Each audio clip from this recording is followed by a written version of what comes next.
ॐ श्री सांब सदाशिवाय नमः।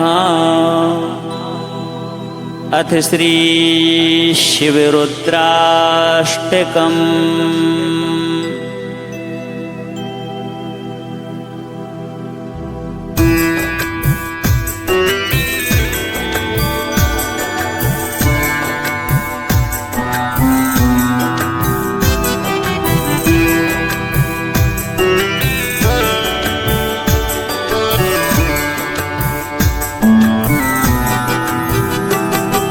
नमामि समीशान निर्वाण रूपं विभुं व्यापकं ब्रह्म वेद स्वरूपम्। नमामि शमीशान निर्वाण रूपं विभुं व्यापकं ब्रह्म वेद स्वरूपम्। निजं निर्गुणं निर्विकल्पं निरीहं चिदाकाशमाकाशवासं भजेऽहं। नमामि शमीशान निर्वाण रूपं विभुं व्यापकं ब्रह्म वेद स्वरूपम्।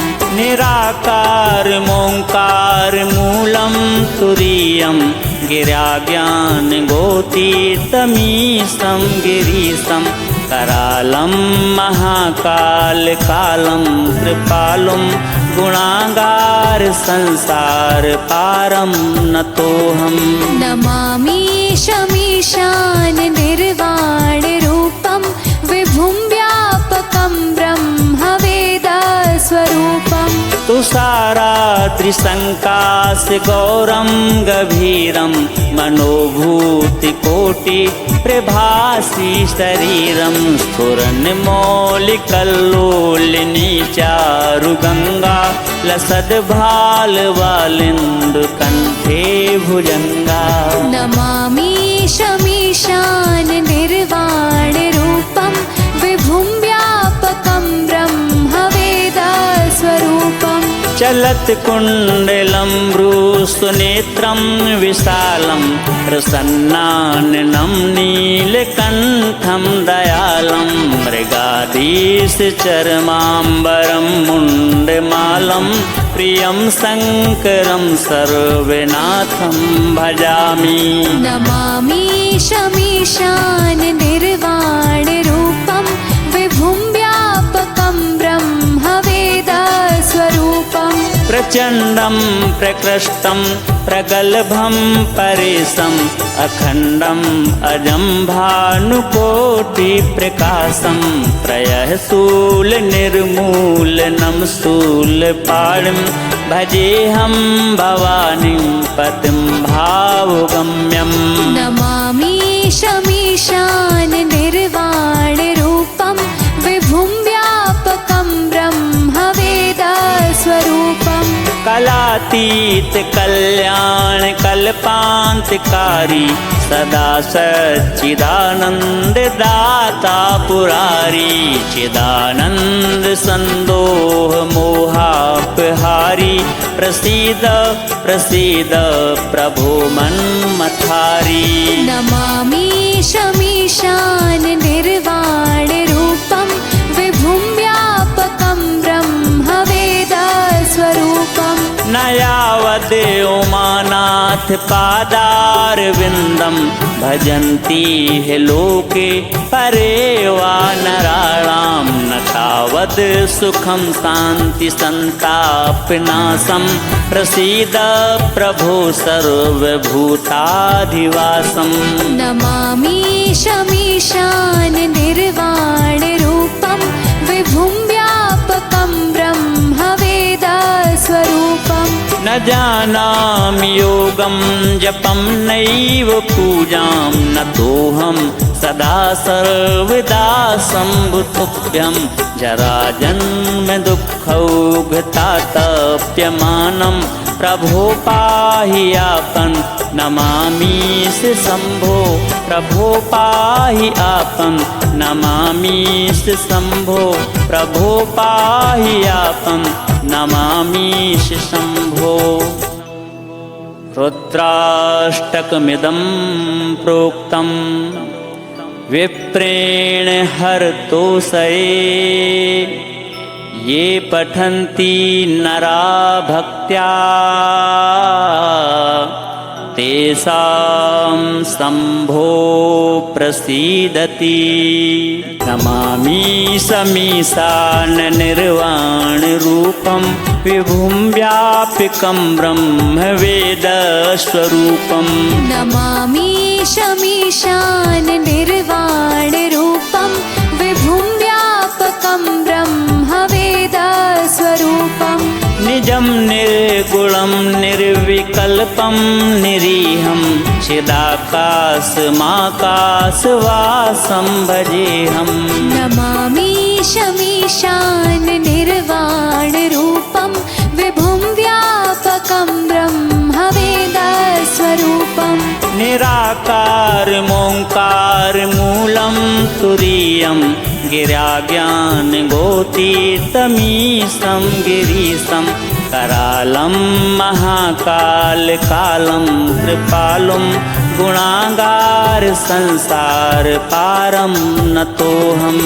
नमामि शमीशाननिर्वाणरूपं विभुं व्यापकं ब्रह्मवेदस्वरूपम्। तुषाराद्रिशङ्काशगौरं गभीरं मनोभूतिकोटिप्रभासि शरीरं स्फुरन्मौलिकल्लोलिनीचारुगङ्गा लसद्भालवालिन्दुकण्ठे भुजङ्गा। नमामि शमीशाननिर्वाणरूपं विभुं व्यापकं ब्रह्मवेदस्वरूपम्। चलत्कुण्डलं भ्रूसुनेत्रं विशालं प्रसन्नाननं नीलकण्ठं दयालं मृगाधीशचर्माम्बरं मुण्डमालं प्रियं शङ्करं सर्वनाथं भजामि। नमामि शमीशाननिर्वाणरूपं विभुं व्यापकं ब्रह्मवेदस्वरूपम्। प्रचण्डं प्रकृष्टं प्रगल्भं परेशम् अखण्डम् अजं भानुकोटिप्रकाशं त्रयः शूलनिर्मूलनं शूलपाणिं भजेऽहं भवानीं पतिं भावगम्यम्।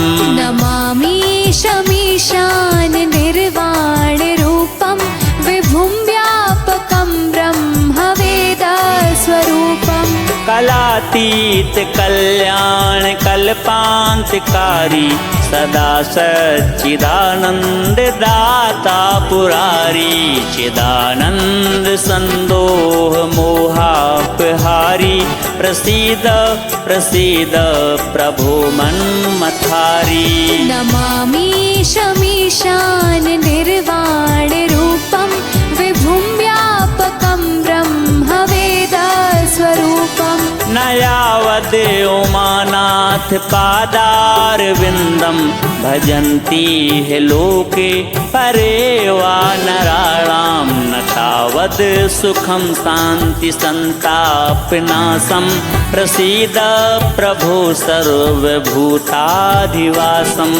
नमामि शमीशाननिर्वाणरूपं विभुं व्यापकं ब्रह्मवेदस्वरूपम्। न जानामि योगं जपं नैव पूजां न तोऽहं सदा सर्वदा शम्भुतुभ्यं जराजन्म दुःखौघतातप्यमानं प्रभो पाहि आपन् नमामीश शम्भो प्रभो पाहि आपन् नमामीश शम्भो प्रभो पाहि आपन् नमामीश शम्भो। रुद्राष्टकमिदं प्रोक्तं विप्रेण हरतोषये ये पठन्ति नरा भक्त्या तेषां शम्भो प्रसीदति नमामि शमीशाननिर्वाणरूपं विभुं व्यापकं ब्रह्मवेदस्वरूपं नमामि शमीशाननिर्वाणरूपं विभुं व्यापकं ब्रह्मवेदस्वरूपं निजं निर्गुणं निर्विकल्पं निरीहं चिदाकाशमाकाशवासं भजेऽहं नमामि शमीशाननिर्वाणरूपं विभुं व्यापकं ब्रह्मवेदस्वरूपं निराकारमोङ्कारमूलं तुरीयं गिराज्ञानगोतीतमीशं गिरीशं करालं महाकालकालं कृपालुं गुणागारसंसारपारं नतोऽहं नमामि शमीशाननिर्वाणरूपं विभुं व्यापकं ब्रह्मवेदस्वरूपं तुषाराद्रिसङ्काशगौरं गभीरं मनोभूतिकोटिप्रभासी शरीरं स्फुरन्मौलिकल्लोलिनी चारुगङ्गा लसद्भालवालिन्दुकण्ठे भुजङ्गा नमामि शमीशाननिर्वाणरूपं विभुं व्यापकं ब्रह्मवेदस्वरूपं चलत्कुण्डलं भ्रूसुनेत्रं विशालं प्रसन्नाननं नीलकण्ठं दयालं मृगाधीशचर्माम्बरं मुण्डमालं प्रियं शङ्करं सर्वनाथं भजामि नमामि शमीशाननिर्वाणरूपं विभुं व्यापकं ब्रह्मवेदस्वरूपं प्रचण्डं प्रकृष्टं प्रगल्भं परेशम् अखण्डम् अजं भानुकोटिप्रकाशं त्रयःशूलनिर्मूलनं शूलपाणिं भजेऽहं भवानीं पतिं भावगम्यं नमामि शमीशाननिर्वाणरूपं विभुं व्यापकं ब्रह्मवेदस्वरूपं कलातीत कल्याण कल्पान्तकारी सदा सच्चिदानन्ददाता पुरारी चिदानन्द सन्दोह मोहापहारी प्रसीद प्रसीद प्रभो मन्मथारी नमामि शमीशाननिर्वाणरूपं विभुं व्यापकं ब्रह्मवेदस्वरूपं न यावद् उमानाथ पादारविन्दं भजन्ति हि लोके परे वा नराणां न तावद् सुखं शान्ति सन्तापनाशं प्रसीद प्रभो सर्वभूताधिवासं नमामि शमीशाननिर्वाणरूपं विभुं व्यापकं ब्रह्मवेदस्वरूपं न जानामि योगं जपं नैव पूजां न तोऽहं सदा सर्वदा शम्भुतुभ्यं जराजन्म दुःखौघतातप्यमानं प्रभो पाहि आपन् नमामीश शम्भो प्रभो पाहि आपन् नमामीश शम्भो प्रभो पाहि आपन् नमामीश शम्भो रुद्राष्टकमिदं प्रोक्तं विप्रेण हरतोषये ये पठन्ति नरा भक्त्या तेषां शम्भो प्रसीदति नमामि शमीशाननिर्वाणरूपं विभुं व्यापकं ब्रह्मवेदस्वरूपं नमामि शमीशाननिर्वाणरूपं विभुं व्यापकं ब्रह्मवेदस्वरूपं निर्विकल्पं निरीहं चिदाकाशमाकाशवासं भजेऽहं। नमामि शमीशान निर्वाणरूपं विभुं व्यापकं ब्रह्मवेदस्वरूपम्।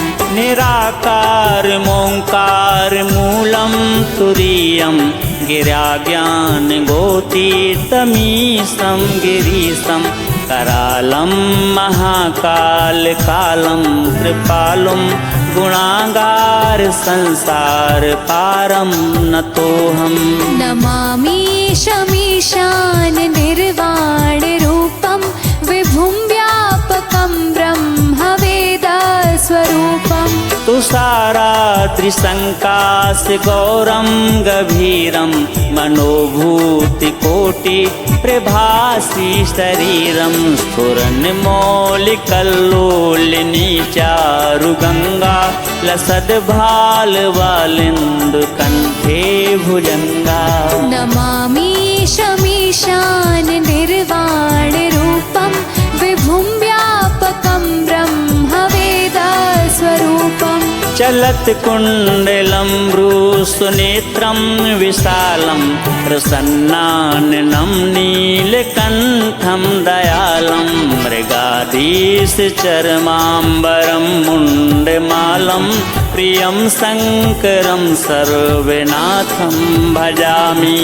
नमामि शमीशान निर्वाणरूपं विभुं व्यापकं ब्रह्मवेदस्वरूपम्। प्रचण्डं प्रकृष्टं प्रगल्भं परेशम् अखण्डम् अजं भानुकोटिप्रकाशं प्रयःशूलनिर्मूलनं शूलपाणिं भजेऽहं भवानीं पतिं भावगम्यम्।